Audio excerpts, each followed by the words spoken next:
Sejak didirikan lebih dari 130 tahun yang lalu, Nintendo, perusahaan game terkemuka asal Jepang, mengalami jatuh bangun.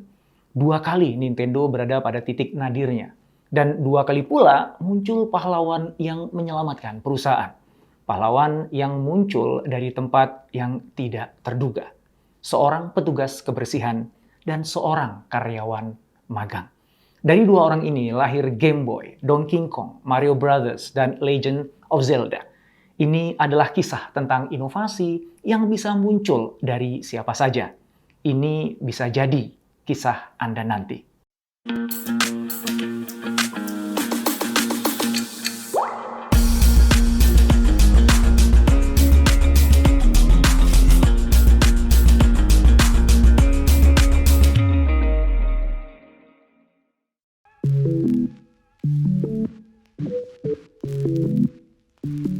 Nintendo sejak awal sudah identik dengan inovasi. Pada tahun 1889, Fujisaro Yamauchi, sang pendiri Nintendo, membuat sebuah inovasi dalam permainan kartu.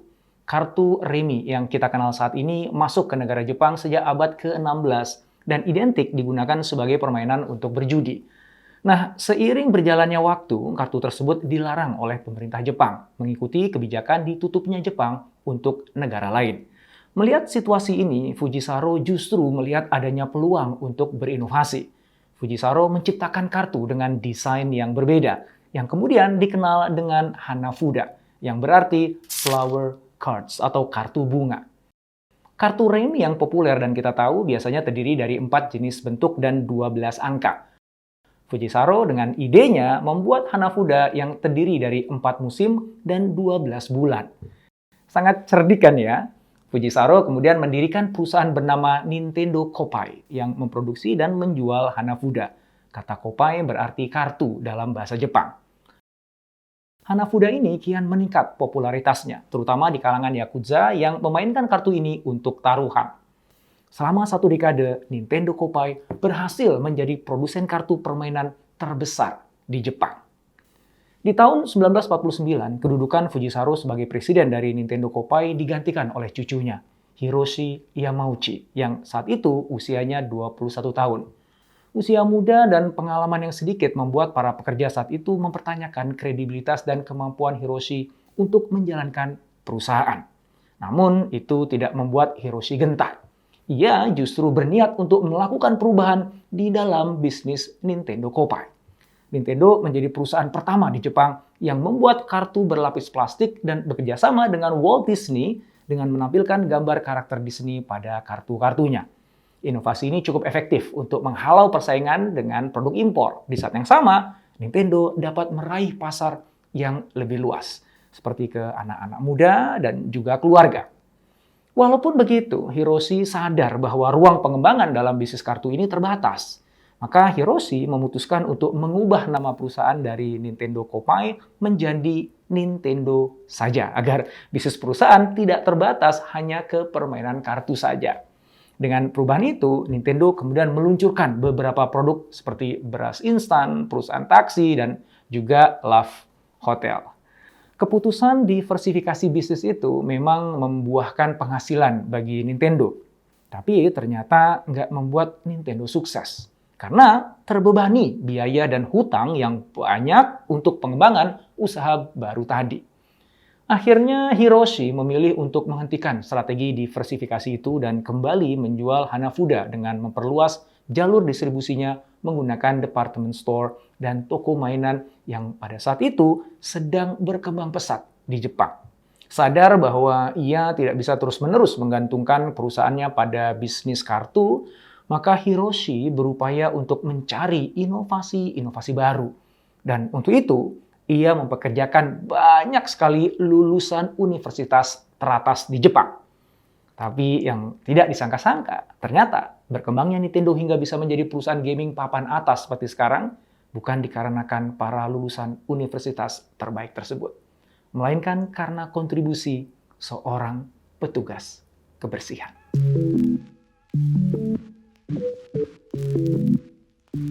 Di tahun 1965, Gunpei Yokoi, seorang mahasiswa Electrical Engineering di Universitas Doshisho, Jepang, pada saat itu sedang mencari pekerjaan sambil berjuang untuk bisa menyelesaikan gelarnya. Dan karena semua perusahaan yang ia lamar menolak dia, maka ia akhirnya memutuskan untuk mengambil pekerjaan sebagai petugas kebersihan di Nintendo, yang mana itu merupakan pilihan terakhirnya. Nah, tanpa diduga, ternyata pilihan terakhir itu justru menjadi pintu kesuksesan. Bukan hanya untuk dia, tapi juga untuk Nintendo.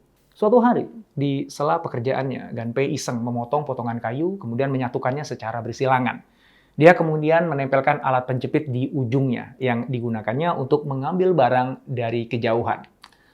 Ya, itu adalah cara dia untuk menghibur dirinya ya di saat senggang. Nah, suatu ketika, Hiroshi lewat dan melihat Gunpei sedang bermain dengan penemuannya itu. Hiroshi pun memanggil Gunpei ke kantornya. Gunpei takutnya bukan main. Aku pasti akan dimarahi habis-habisan, begitu pikir dia. Tapi ternyata, tidak disangka, Hiroshi justru meminta Gunpei untuk mengubah penemuannya itu menjadi mainan pertama dari Nintendo yang kemudian dinamakan Ultra Hand.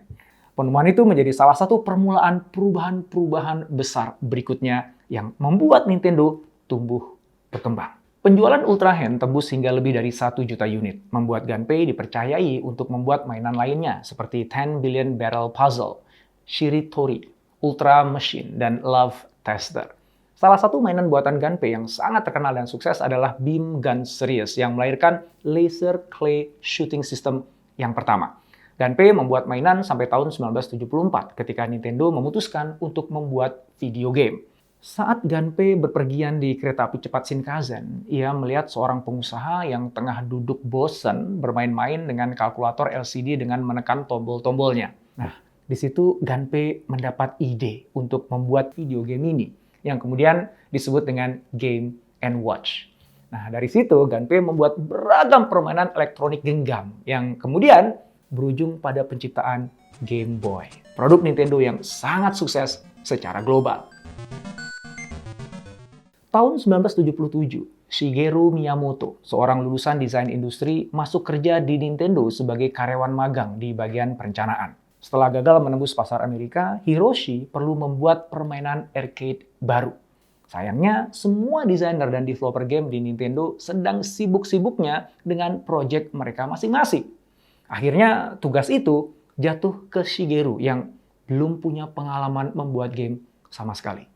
Gunpei Yokoi diminta untuk membantu mensupervisi proyek pembuatan game baru tersebut. Walau tanpa pengalaman, Shigeru tertantang untuk mencoba. Shigeru sangat menyukai cerita. Ia pun punya ide untuk memasukkan unsur cerita ke dalam game. Menurut dia, cerita yang bagus akan memberikan kedalaman pada sebuah permainan dan mendorong pemain untuk terus memainkannya hingga ceritanya tuntas. Terinspirasi oleh cerita Beauty and the Beast dan King Kong, Shigeru menciptakan permainan Donkey Kong. Ketika tim Nintendo mendengar ide permainan itu, mereka langsung pesimis. Menurut mereka, Donkey Kong nggak akan sukses di pasar. Untungnya, Hiroshi punya pandangan yang berbeda. Hiroshi tetap meminta Shigeru untuk membuat game itu dengan segala risikonya dan merilis game itu di tahun 1981. Dan tanpa disangka, game itu ternyata menjadi permainan hit pertama yang dirilis oleh Nintendo dan menghasilkan jutaan dolar untuk perusahaan.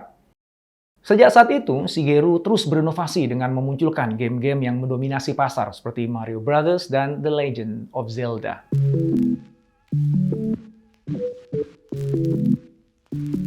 Walaupun penjualan permainan Nintendo pada saat itu sedang sukses-suksesnya, Nintendo terus bereksplorasi dan mengambil keputusan berani yang berisiko. Dari permainan kartu berubah ke mainan fisik, kemudian Game & Watch dan Famicom, Game Boy, Super Nintendo, Nintendo DS, Nintendo Wii, dan kini Nintendo Switch.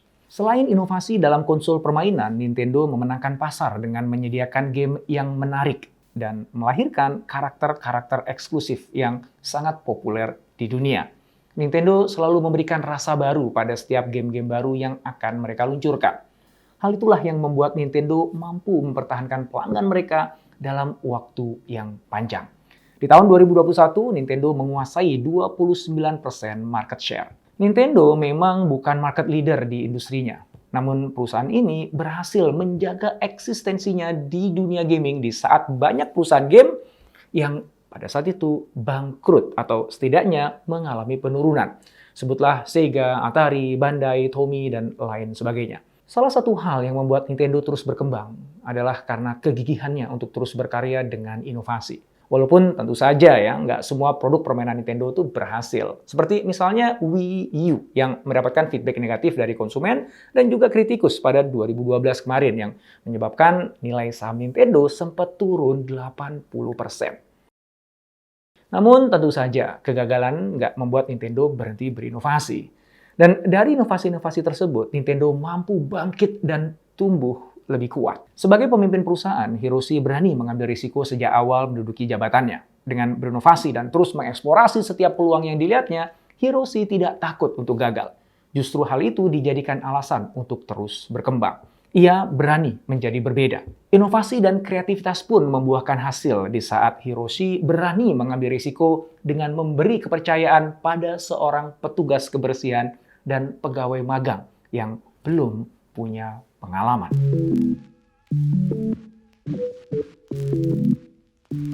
Belajar dari kisah perjalanan Nintendo yang panjang dan penuh dengan jatuh bangun dan inovasi ini, ada 3 pelajaran penting yang bisa kita ambil. Pertama, jangan cuma jadi penumpang. Jadilah kontributor dimanapun Anda berada, apapun posisi atau jabatan Anda saat ini. Jangan Anda berkecil hati, sampaikan aja gagasan Anda, tunjukkan karya Anda. Anda nggak pernah tahu, bisa jadi gagasan dan karya Anda itu akan jadi game changer untuk perusahaan Anda. Kedua, jangan terpengaruh arah gerak pemain di industri. Cari cara-cara baru untuk menciptakan lompatan nilai bagi pelanggan. Gunpei menciptakan Game Boy terinspirasi dari orang yang dilihatnya di kereta api. Shigeru memasukkan unsur cerita ke dalam game.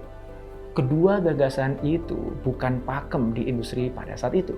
Keduanya ternyata mengubah industri game. Yang ketiga, jangan berhenti di gagasan. Kesungguhan dalam mewujudkan gagasan itu menjadi pembeda antara karyawan biasa dan karyawan luar biasa.